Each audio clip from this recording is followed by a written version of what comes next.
us. Yeah, welcome to Sihasin Hour. My name is Mihio Manus. I'm the Public Relations Director with Yeha Al Nido. Glad to have you guys here today. Yeah, we'll have some guests joining us today. I think that we will have Yeha Al Nido Board Treasurer Vanessa Tullie joining us, and also um, our Interim Executive Director Mary Francis should be joining us.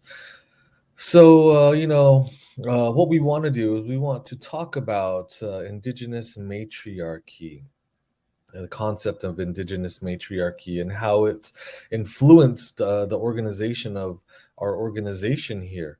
Um, Indigenous, defined as, inhabiting or existing in the land from the earliest times or from before the arrival of colonists. That's important. Matriarchy, a form of social organization in which descent and relationship are reckoned through the female line, and those things are important to note as being the we do have a matrilineal society. Our clanship system, uh, in our clanship system, our clans are passed down through our mothers. So we are who our mothers are, and I think that that's very important. As we talk about the organization, and as we talk about how Yeha Al Nido had come into existence, just in terms of forming before the pandemic. It was really based on this concept of Indigenous matriarchy. Um, our former executive director Ethel Branch has talked about how when she was organizing Yeha Nido and the Navajo and Hopi families COVID-19 relief fund, she was thinking about how is it that we can protect our families, and not just talking about our immediate families, but our families across the Navajo and Hopi nations. What is it that we can do to protect our communities? And it was a real a driving factor in terms of how she thought about organizing the relief fund.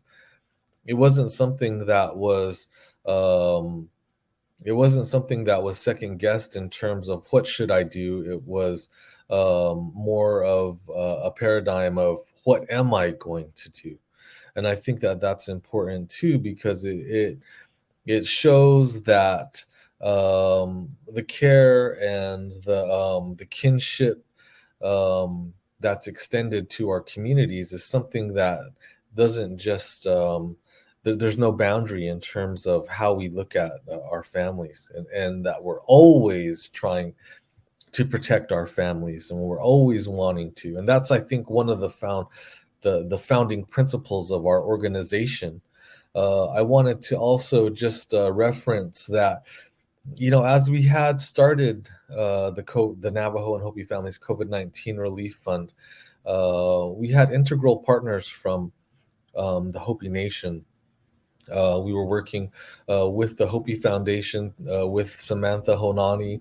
I know that originally we also had been working with Lillian Hill, but as we had been, kind of working and talking with Sam from the Hopi Foundation, one of the things that I thought was important to note, and that she had said, and excuse my pronunciation, but she was saying, we definitely bring our teachings and our cultural connections to this work. She said, our work stems from Sumingnangwa, which loosely translates to mean coming together for the benefit of all. And Samantha said that she identifies this as the role of a Hopi female to protect our families and communities, and that this work comes from our hearts. And without this connection to tradition, none of this work could be done. And I think that that's an important thing to note, because that's really one of the driving factors and principles in our work and in the work that we do. So yes, that's just a little introduction to our topic here. I do have Mary and Mary Frances and Vanessa Tullie here with us today, and I'm glad to have you guys here. I'm going to go ahead and welcome you guys by letting you introduce yourself, and we'll start with Vanessa. Vanessa, if you can introduce yourself. Yatesh a Vanessa Tullie and Kia Ani Nishlan Tatnizani Bashichin Twitzoni Dashite Totolini Dashanale. I am coming to you live from Phoenix, Arizona. I am at work right now. I'm the board treasurer of Ye Haltonito, and I am one of the co-founders of the Navajo and Hopi Families COVID-19 Relief Fund. And it's really amazing that we've made it this far and we're still working, and I appreciate everything that you all do, and I appreciate all the support that we've received so far. Thank you.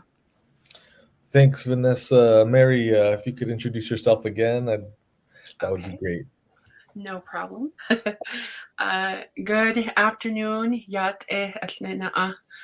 My name is Mary Frances. I'm the interim executive director for Ye'Ka'alido, Navajo and Hopi Families COVID-19 Relief Fund. Thank you so much for joining us today. We are going through a series of different live discussions pertaining to our organization and our intentions to continue doing community work to serve Navajo and Hopi families across the nation. So let's see. And then I guess I can just share a little bit in Navajo for those that are tuning in. And I know long ago, my grandmother, she was only fluent in Navajo. So when there was a discussion or, people were sharing a message in English, she wanted to know what was going on. So DJ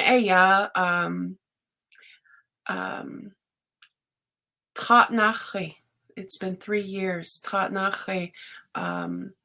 Na nishidel on the neto oze bakanajaho kunzako naholjij a koho sha jostoit in hail ni ada anle label haholjij da sha nadin wal yol kalona kuta alla jostoit in hail ni ada a ko ada haholjij ge ba da huilna a ko Sani Hikre, Ethel Branch, do Vanessa Tullie, do Jessica Stego, Dolores Grey Eyes, Cassandra Begeda, da Liao, do Hopi Danchigo Sani, Adi Slot Hikre, do Belindahui Tao, Quinzache, Hina Nish on Edelia. Ako siya chiyando chipik edal tiedo edo da ado alabe da bel klahagi siya sanitizer da yagi adi da hashi adi ndasi nido jono ko the netra ala aida la kunshe Akadesh Walta Noda partnerships with Adelia and Janot the chapter data Chinley chapter volunteers on Jano Akana Jahagin Kaiche Oko Nasco but not a little that needs to know what our Hilchota how Oku Nihilta Nitlo Ado community center de Niniki and Jano Belhanahol Jij le Olje Troholjede Ade Kin Anstins Ale Bitasitna at Aja Ayana Kinache Ada Community Center Services. Nasko Aya be then that need Tindo. Jian dan Segi Edo Dao Aya the neck etchipa oho ato the neck etchia tiida. What el Jono elchinedo amado ajeta dan Lenny. Hot an Janon dani tindo dadi no alcohol na kiegon na ebel na hol jijigi e yan le tohol soy hol ya Standing Rock ade e na kiegon na community center bel hana da huitzo ko le Sheep Springs chapter gi in Janon do kwa bel deilnish ado tra go na e ya ato jo ba alchahodet netandik adigi ba yadel tito ba alhandit le Standing Rock hol yade ko ato jo ba alchahodet neta eshi ega na negoshida ba na da hodilna na desitoshin be hosendo ko hota e on hilche hona ado heha kon hilta hono loni do Nasko ya nihid napa ba date ido ba njanon tide kesto nasko shin ya be ye etat open ya jodi ya shan joshi doitini yisidan hilte do ya jo ashin yisi ya do yat hope sikre ako ni hishi ya be dalni ako huta do ya shogon ni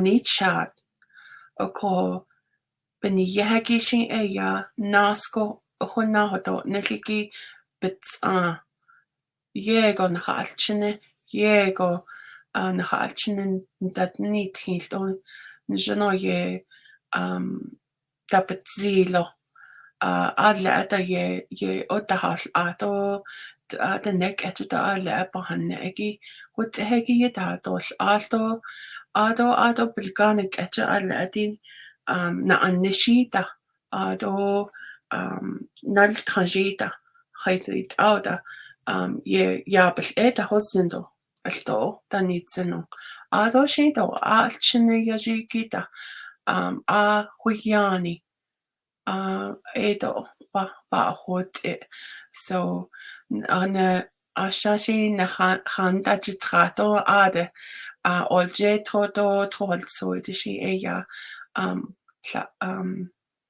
has the nella nyaha ala building ziki ya tahalia so edishi eya lache ade building gi da his trado jana kuichin dalish ko thank you. Oh, thank you, Mary. I appreciate that. And yes, we do have a lot of viewers who want to hear us present in Navajo in the Nebizad, and so it's really good to have Mary be able to do that. And I'm so in awe of Mary's ability to articulate what we're doing in the Nebizad. So thank you for that, Mary.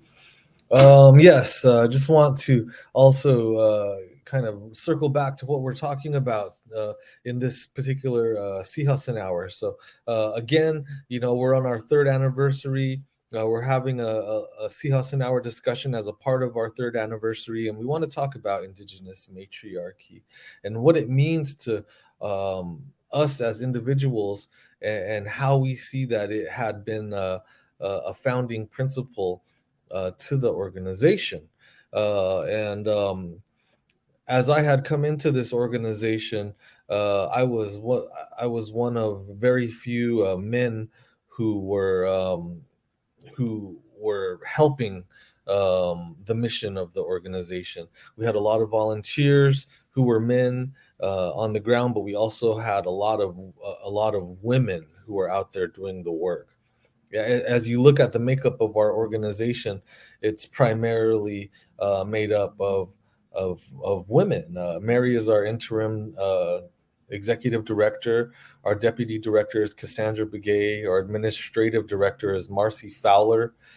For our community centers, both of our directors are women. Mary Roberta Roberts runs the Twahaltsoy Community Center, and Samantha Holiday runs the Tsebin Sky Community Center, and I am the public relations director. I think I'm the only guy.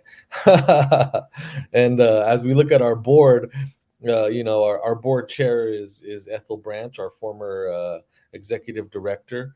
Vanessa Tullie, who's here joining us, is our board treasurer.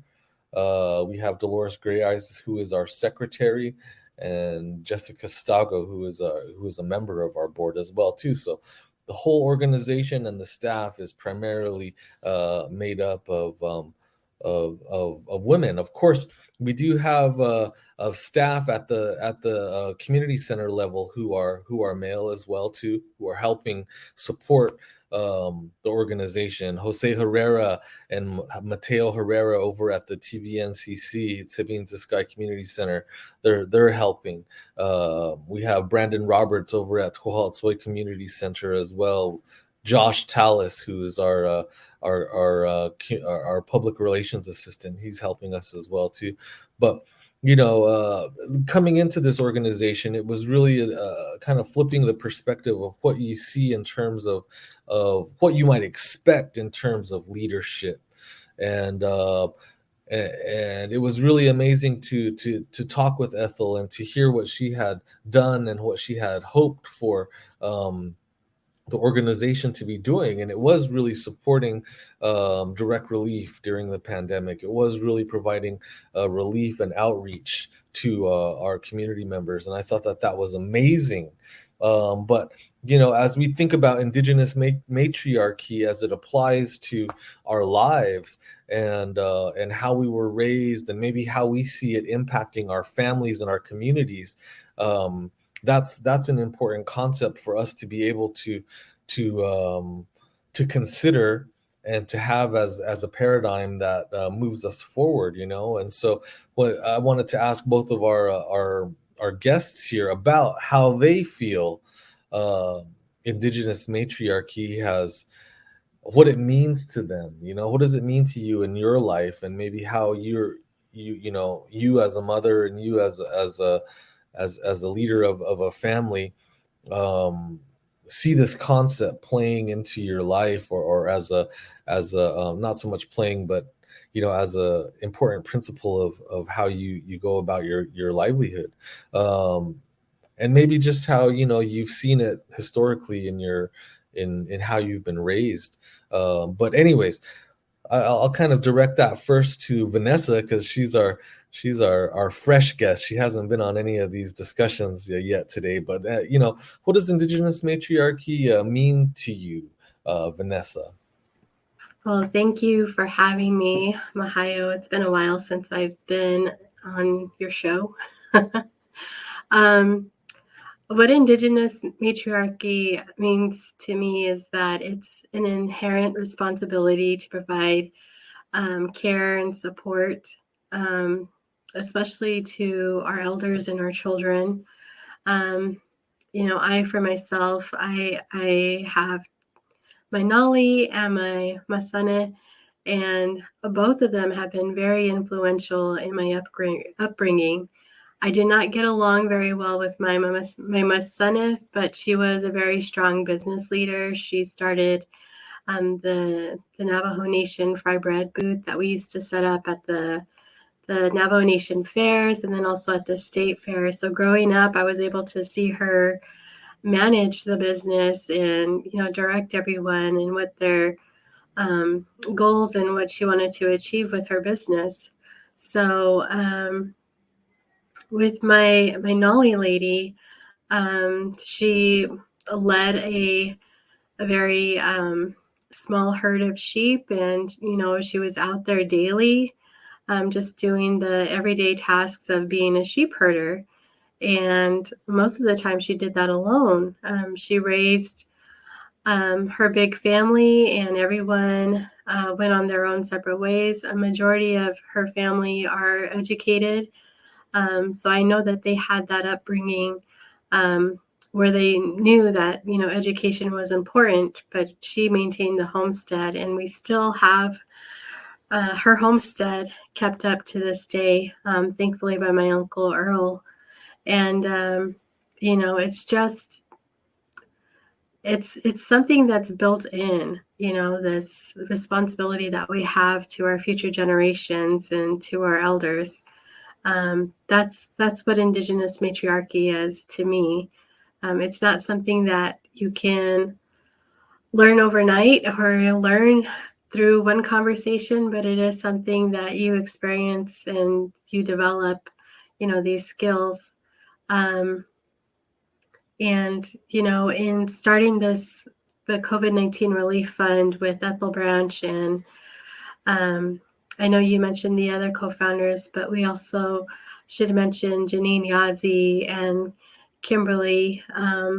They had already started different organizations and different community groups in their area to build and to do this type of work already. So the layout was already there. There was communities that we needed to be served. They knew where the elders were. They knew where to get the supplies to.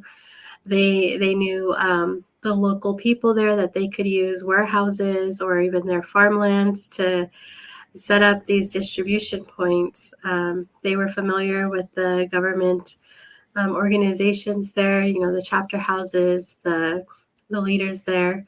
And just the way it came together was so organic, and it was just through constant prayers that we were able to make this work and get this far. Awesome. Wow.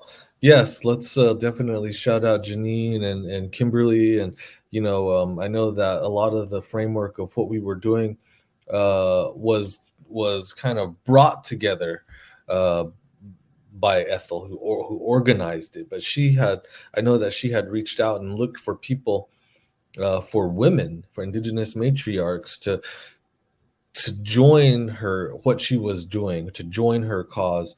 But she had reached out to see those who she felt were already kind of doing some of this work. And I know that Vanessa has been very integral and important to the organization as well, too, as we had talked about when we were having supply chain issues, and there was a lack of resources in terms of some of the products and the services that we need. Well, mainly like shopping needs. Vanessa was able to organize that down in the valley and relay products to us, or food and PPE and sanitizer, and that was very important early on. And these things, we just want to highlight.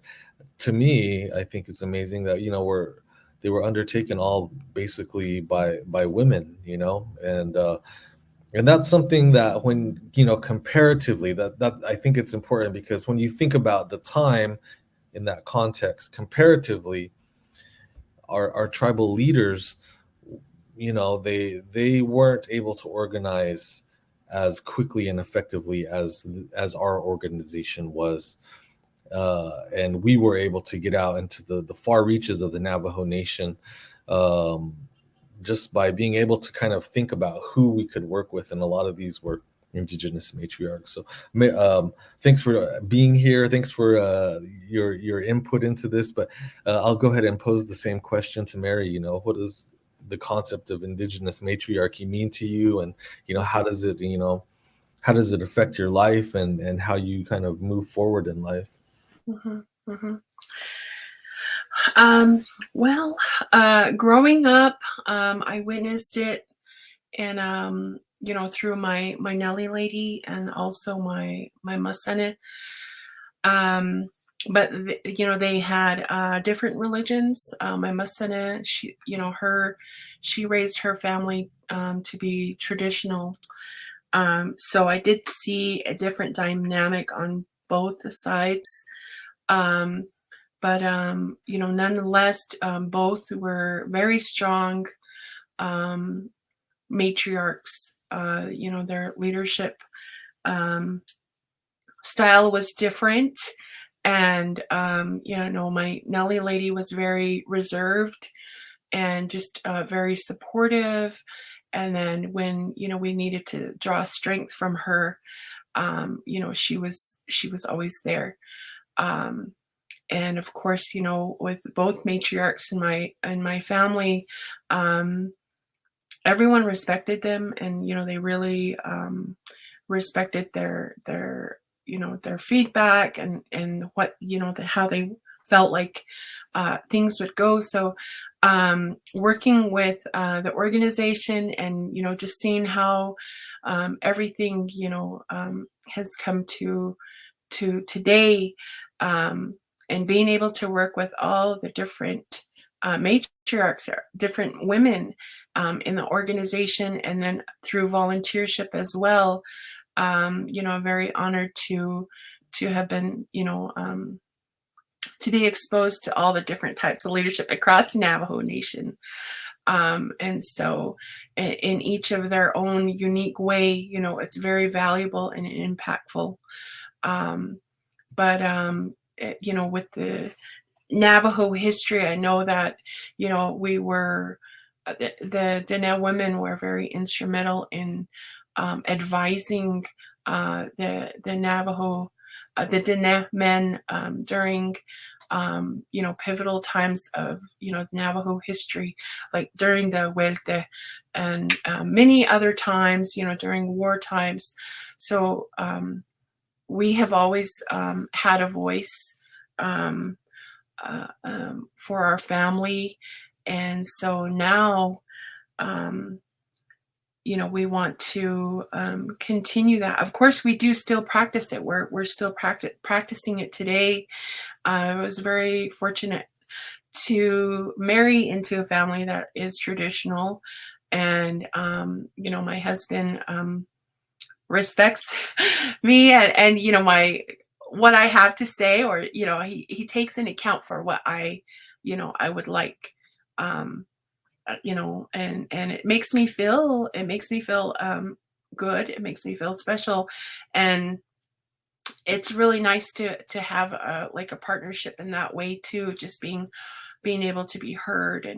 And so in respect to everything and how women should be treated, that's a whole nother discussion. But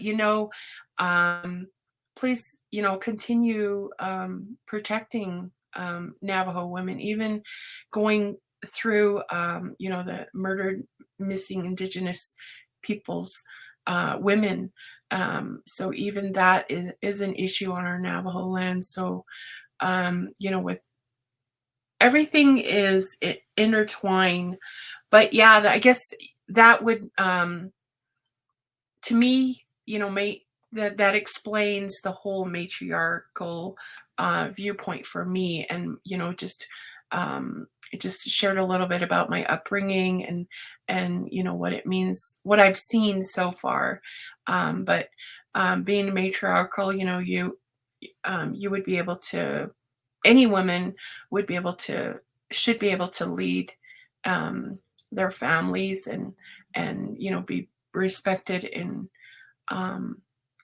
what they have to say or advise. So thank you for supporting us this far. Yeah. Awesome. Yes. I think also, on Sihasin Hour, we've been able to welcome a lot of women-led organizations who are doing critical work within our communities. We have had representatives from the Missing and Murdered Indigenous Relatives and Missing and Murdered Navajo Relatives organization here on Sihasin Hour, talking about the situation that exists on the Navajo Nation, and how we could better our justice system to address missing and murdered Indigenous relatives. A lot of our Indigenous women go missing and are never found, and it's a sad situation because so much more could be done to heighten the protections that we have of our females, our matriarchs here on the Navajo Nation, to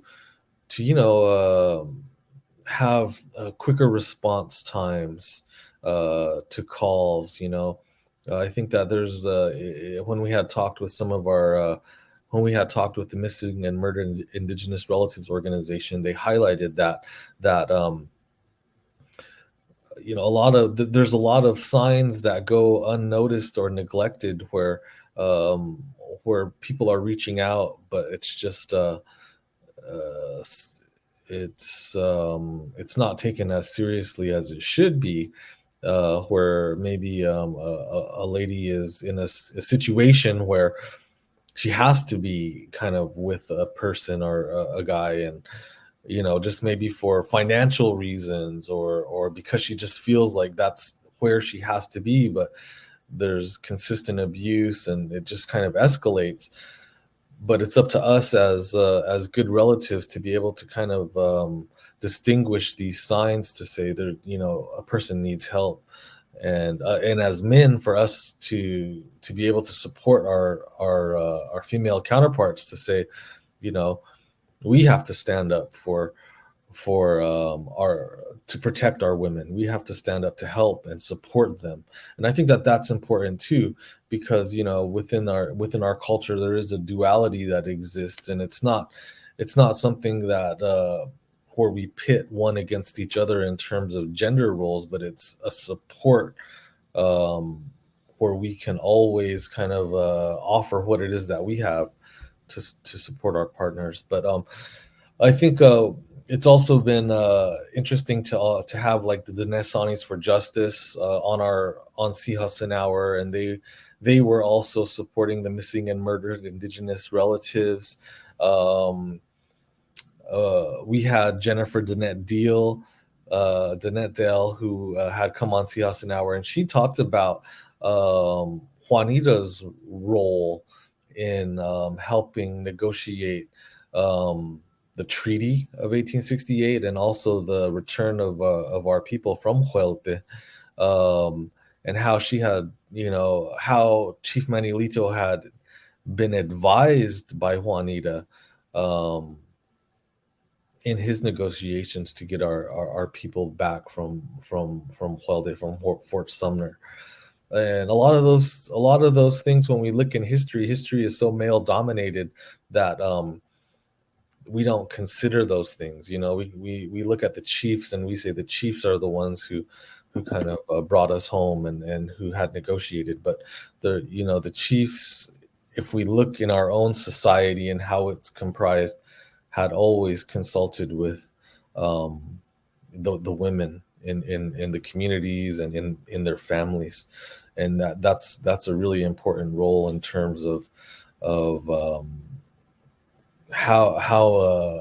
matrilineal societies are different than patrilineal societies, and how we honor and respect the point of view of our Denesan. But another thing I thought was really I kind of got off on a little tangent there, but another thing that I think is really important to note is that this year on the Navajo Nation, we have our first elected Navajo Nation vice president.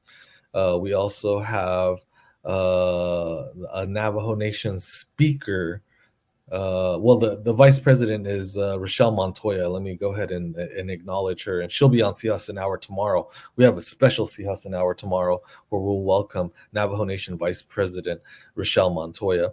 Also, the Speaker of the Navajo Nation Council is a female, is a woman. Her name is Crystalline Curley, and those are firsts for the Navajo Nation. Also, within the council, we have 9 delegates who are women, And so as we kind of look at these concepts of Indigenous matriarchy and leadership and how it applies to leadership or how it influences leadership, what we're seeing now within our nation is that our Indigenous matriarchs are kind of rising to the top here in terms of taking on these positions and leading their communities and leading their chapters and even the nation. How do you guys feel about seeing that within our government? And were you excited to kind of to know that we have a Navajo Nation vice president and speaker who are both women? Yeah, that was very exciting to witness. I mean, even seeing her on the campaign trail with Boo Nygren, that was just really awesome. And then to have her sing at the inauguration event, that was just beautiful. It's, women have this, the feminine attributes. They can nurture, they can console you, they can support you.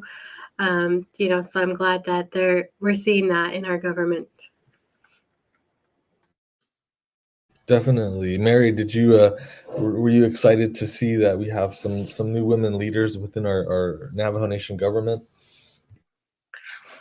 Yes, I was so happy to learn that our future vice president, or back then I was like, oh my gosh, that would be so great, to get a woman in office in the leadership position of the Navajo government. And then same with the speaker of the House, and congratulations to them both.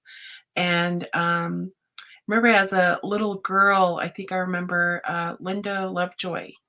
She had ran for position, and it would have been nice to have when women leadership in that position years back, but we're a little behind in our times as far as allowing women to take a leadership role publicly in through the Navajo government. But of course, we've always led our families. But it's great to see. I look forward to all the wonderful things they have planned, and their input, their advice, and really looking forward to seeing our nation move forward with a more like a nurturing, to have that nurturing aspect in the Navajo government. So even during the inauguration, I was it brought me to tears to hear our vice president to when she sang the song, and then also her speech was so powerful. Her approach to her message to the nation was also in a protective stance. When she shared her message in Navajo, it was something else. It felt like a mother or a grandmother speaking on our behalf. So that protective message was there, and it was powerful, and it was reassuring. And so, yeah, I really love that we have women leadership in the government now. And then, of course, our former executive director, Ethel Branch, she's now Navajo Nation Attorney General, and I'm so proud of her and all the things that she's done within the 3 years that I've known her. I mean, she's just, I've watched her closely, learned from her, and I'm just thankful for her mentoring and her leadership, as well as all the board members. But just being able to work with each and every one of you has been wonderful, and I appreciate each and every one of you. So yeah. Awesome. Yes, yes. Thanks, and thanks for also noting that. Again, our Navajo Nation Attorney General is a female. Is our former director Ethel Branch, and Ethel has so many accomplishments to her career and to her to the things that she's undertaken. Even as she was the former Navajo Nation Attorney General. With the Begay Nez administration, and she had went up against the United States Environmental Protection Agency. She went up against Wells Fargo, I believe American Outfitters as well too, and just won cases against these large organizations and groups. And she's a total go-getter. When I had come aboard the organization, I was just so honored to be able to work with her and to share space with her, even though it was virtually. But she's really somebody who you learn from, and that's just it's not even like what is it? It's almost like osmosis or something, where you're just absorbing some of the things that she's saying, and you start to kind of gain a new perspective on what it is you're doing, and I'm appreciative of that. I just, some of the questions that we had gone through here have been addressed in the things that you've said, but as we think about matriarchs in our lives, I know that you guys have talked about your grandmothers, and my grandmother too was a very a strong person within my family. Um, she was very, she was um, a person who promoted education and saw it and told us that it was a way for us to provide a future for ourselves and for our families, and that we needed to go forth and get educated. And she said, get your bachelor's degree, because eventually your bachelor's degree is going to be like almost like a high school diploma. And I can see that now too, in terms of where we are. It's almost like you need a master's degree, and that's like a bachelor's degree, just to kind of level yourself up when you're trying to apply and look for jobs. Now, education isn't just the only way that we can get ahead in our lives, but it's something that we can undertake where it's ours. It can't be taken away from us. When you have that bachelor's degree or master's degree, you've earned it, and it's not something that people can take away from you. But my grandmother was a supporter of education. She was also a religious person. She had come from a traditional family, but her family had chosen to be Christians, the generation ahead of her. But there was an aspect of religion that she encouraged us to participate in terms of prayer.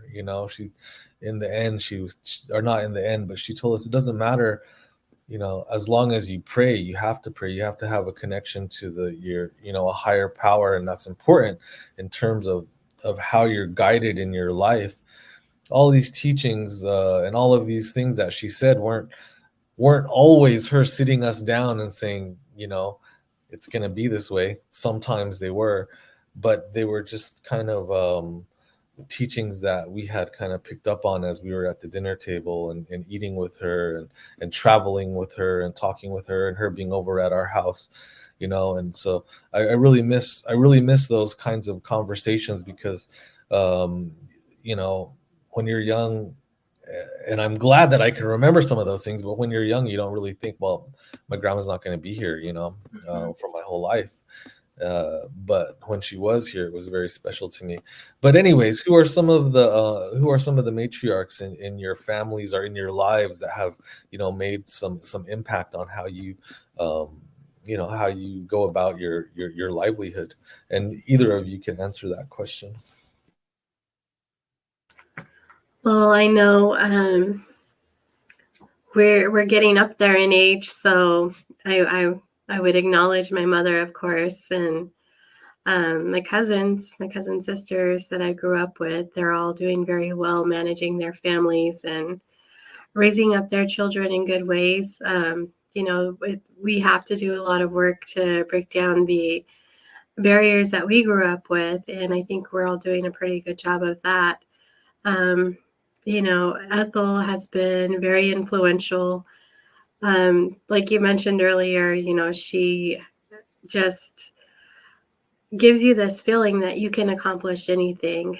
3 years ago when she posted on Facebook and said, "Hey, I need some help with some shoppers and maybe some deliveries so we can get them to a couple of our elderly." And I was thinking, oh yeah, I do that for my staff and my patients that I work with. So it wasn't new to me. And I thought, I can help and definitely get some supplies up there. And I was expecting to, rent a trailer and haul everything up there myself, but Ethel actually had it coordinated very well. And then that was the first time I met Dolores Gray Eyes. Dolores came down with the trailer and she was able to load everything up and get them delivered. And, it's just amazing that the outreach that Ethel has and, the capacity that she filled during her time as the interim executive director. And I'm just glad that she was there and she garnered the support that she did for our organization and that we're continuing this work.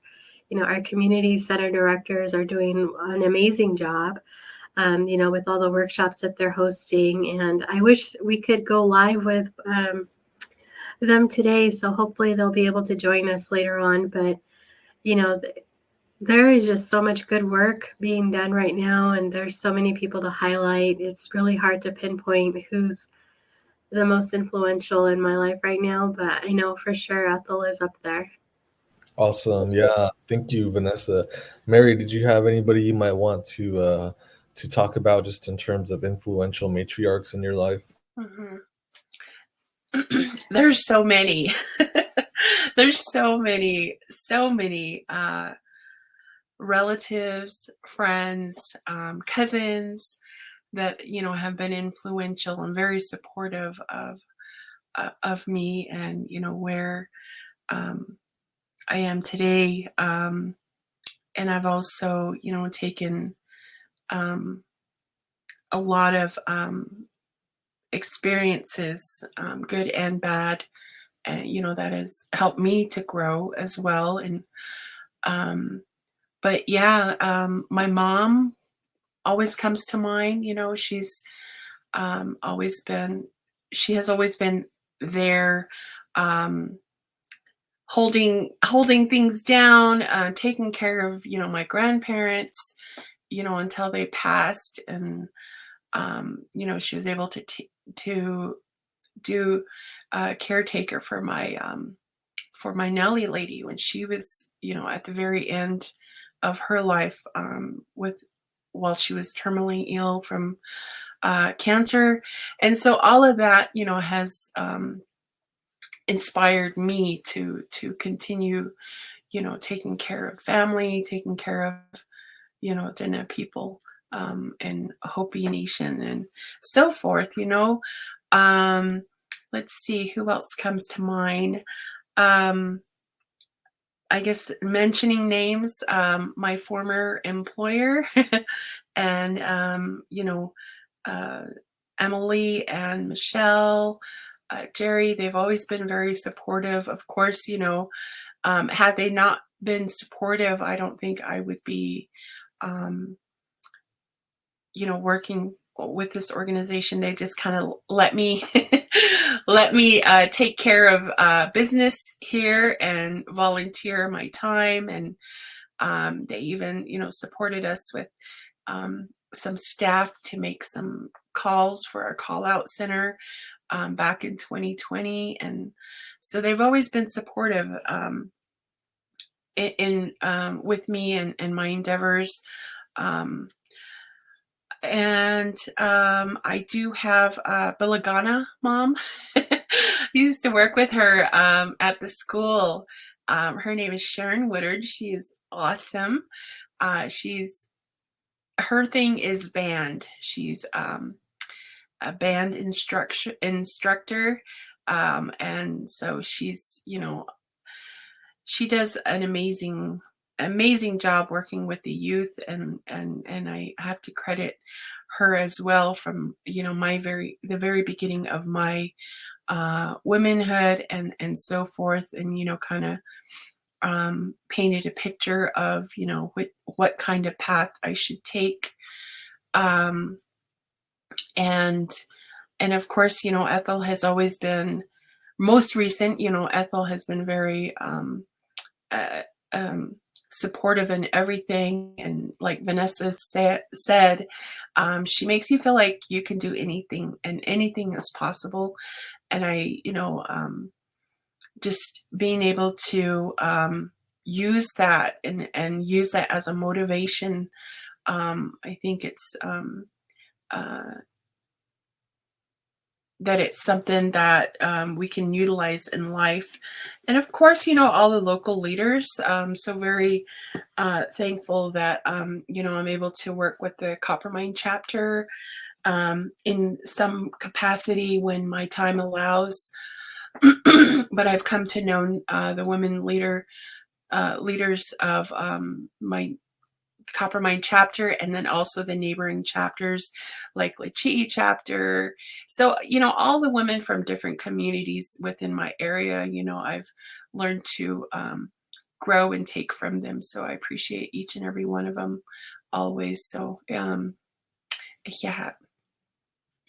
Thank you, Mary. And yes, I would be remiss if I didn't acknowledge my own mother, Joy Grant Manus, my aunts, Gloria Grant, and my other my Yaja, Ruth Bitsui, and of course my wife Shania.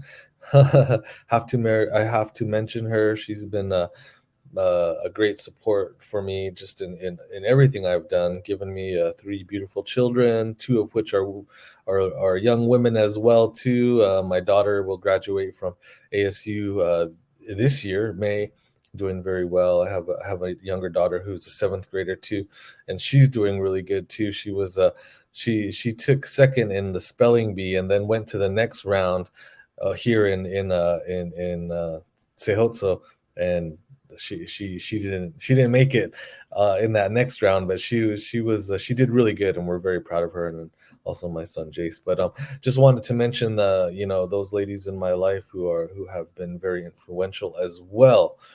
I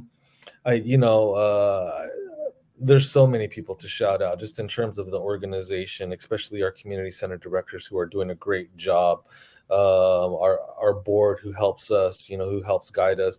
Cassandra's been really instrumental in terms of leading the PPE program, and I think that was very important, especially during the pandemic. So shout out to Cassandra and everybody who's a part of our organization.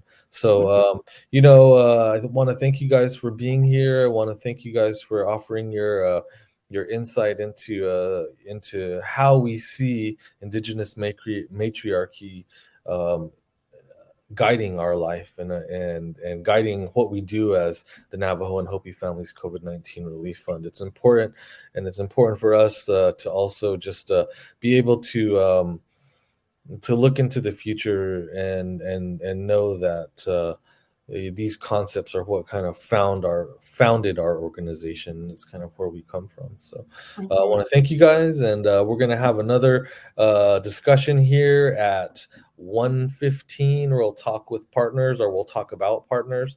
And so please join us then. So and yeah. I'm gonna kick myself if I don't mention Marcy.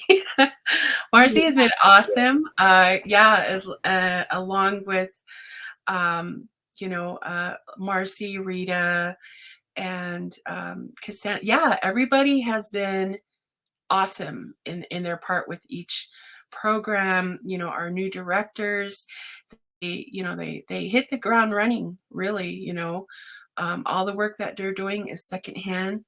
They're putting in 110%.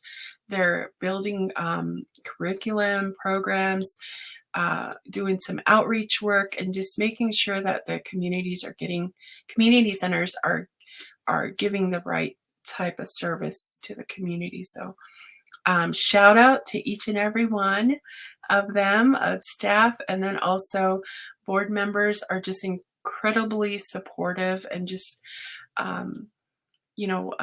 just being there in everything else,